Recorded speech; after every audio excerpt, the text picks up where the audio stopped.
Hi. So today I'm going to be reading Appendix, the appendix part of the Pocket Guide for Lactation Management by Karen Cadwell and Cindy Turner Maffei. You'll see me in this series reading quite a few. I'll try to get through a few, but I'm going to chunk them out by appendices so that it's easy to reference when you want to go back. So today I'm doing Appendix A. Well, right now I'm doing Appendix A. The Healthy Children 8-Level Breastfeeding Counseling Process. Description of the process. The 8-level breastfeeding counseling process depicted in Figure A1 combines the use of empirical knowledge with critical thinking skills, helps refine choice of solutions from a sea of possibilities, develops a broader vision of compassionate service to mothers and babies. Each level must be addressed. Skipping or only partially addressing a level can lead to wrong, incomplete, or inadequate resolution of breastfeeding problems. Level 1. Take a complete history. Assess the mother, the baby, and the feeding. Level 2. Assess the mother, the baby, and the feeding. Level 3. Develop a symptom list. Level 4. Formulate a problem list. Level 5. Reconcile the history, assessment systems, and problems. Level 6. Generate and prioritize solutions and plans for interventions. Level 7. Reconcile, prioritize solutions, and plan interventions with problems. Level 8. Evaluate solutions and interventions. Applying the process. The purpose of applying the counseling process is to ensure that in every case, empirical knowledge is combined with critical thinking skills. And here's a chart here. And this is Figure A, the 8-level lactation counseling process. Starts with Level 1, take a complete history. Level 2, assess the mother, the baby, and the feeding. Level 3, develop a symptom list. Level 4, formulate a problem list. And then it could either go back to Level 1, it seems, or it can go to Level 5, reconcile the history, assessment, symptoms, and problems. Level 6, generate and prioritize solutions and plans for interventions.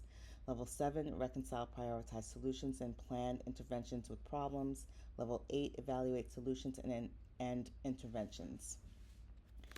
The first 4 levels are interactive with each other. If you look at the diagram of the process in Figure A1, you can see that we picture these levels as being connected by a series of arrows that go around in a circular motion. That's because the nature of the process is interactive. These 4 levels are rarely completed in order, one after another. Instead, the lactation care provider must multitask, moving fluidly among each of the first 4 levels. The activity of assessment of the feeding, for example, should not be forced. If the observer instructs the mother to begin to feed, the pre-feeding interaction of the mother and baby may be missed. If the history is completed first, the baby could be crying and frantic by the time the nursing starts. The counselor must be present in the moment, noting behavior, asking questions, and critically thinking, what else do I need to know? What is missing from the history, symptoms, and assessment that keeps me from identifying a problem that unites the findings? There are 2 levels known as cycles in Figure A1, Level 5, and Level 7. There are 2 levels shown as circles in Figure A1, Level 5 and Level 7. So, Level 5 and Level 7. These are the levels at which we stop and consider what we know and how we know what we know. This is where we ask ourselves, does what I'm thinking make sense? These 2 levels are essential to ensure the highest quality of care for the mothers and babies we serve. At Level 5, we stop and reconcile the history, assessment, symptoms, and problems we have formulated. To generate and prioritize solutions and plans for interventions, Level 6, we must be sure that the problems we have formulated reconcile with the history, assessment, and symptoms. Ask yourself if other assessments should be made that are outside your scope of practice and require a referral to another provider for more information. Diagnostic tests. Diagnostic tests. If you had more time, would your assessment be different?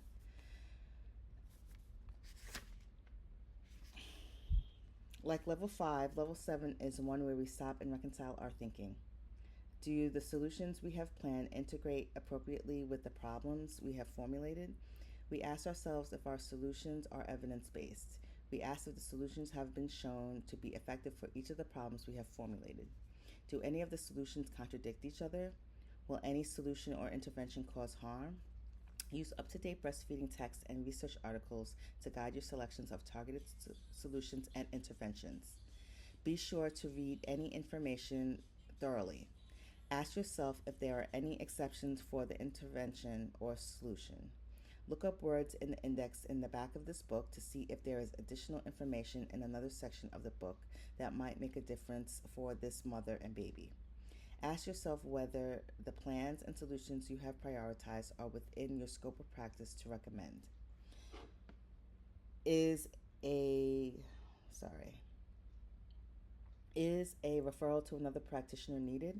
Have you compromised the outcome for the mother and baby by not working with other members of the healthcare team? An example of this is the recommendation of a home remedy when a prescription may result in a better outcome. Level 5 and 7 are also 2 levels at which we are mandated to stop and check with the mother about what we are thinking. We tell the mother what we think the problems are and why they make sense to us based on the history, assessment, and symptoms. Do they make sense to her? We have had mothers tell us that we misunderstood symptoms or history, and they don't feel comfortable about our problem formulation, or that they would like us to assess something else. Again, at level 7, we discuss the way we are thinking with the mother. This is the level where we may discover that she does not want to nurse more often, pump, or use an app breastfeeding system.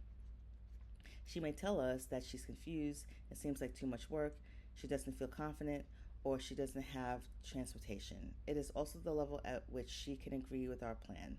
Level 7, like level 5, if skipped or rushed, can have disastrous results, not only because of the possible lack of buy-in from the mother, but also because of the critical thinking that is part of each of these 2 levels. Examples of the 8-level counseling process as applies to breastfeeding situations have been previously published. And that is the end of Appendix A.